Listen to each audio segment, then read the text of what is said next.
فلا يعرف أحدا عنهم شيئا. طيب شكرا، وضحت الفكرة. ناخذ مصطفى من السعودية. مساء الخير مصطفى. السلام عليكم. السلام ورحمة الله. تحية لك أستاذ موسى.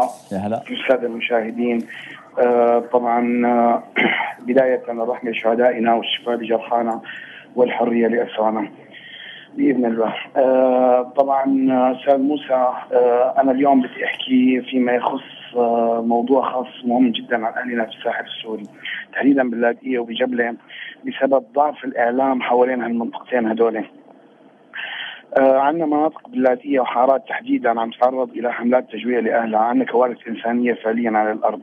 طبعا طحين ما في، مازوت ما في، خضار ما في، قطاع عام للماء والكهرباء. هذا الحي هو حي الرمل الفلسطيني باللاذقية أو الرمل الجنوبي، يعني الاسم الأساسي تبعهم.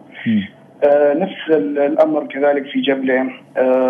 يوم الجمعة خرجت تظاهرة، مساء اعتلت القناصة الصح البنايات وصارت تردي كل من على الشارع، كل من في الشارع قتيلا، بغض النظر هو من أي طائفة يعتبر قتيل. حتى الشبيحة دخلت إلى حارات سنية وألقت بالإضافة طبعا لوابل من الرصاص شعارات طائفية قذرة لإشعال نار الفتنة الطائفية.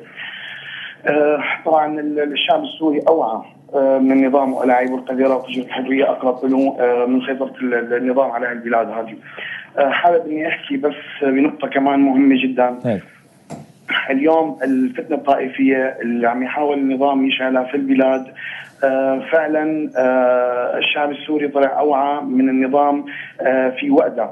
لاحظنا هذا الشيء في حمص، لاحظنا حادثة القطار فعلا اليوم مثل ما تفضلتوا بداية، والتلفزيون السوري اتهم صراحة المخربين من درعا، وبث بيان من على صفحات الانترنت، على الصفحات المؤيدة طبعا للنظام، يقول به للبيان انه فئات من درعا او ما سماه باحرار درعا هم من قاموا بفك براغي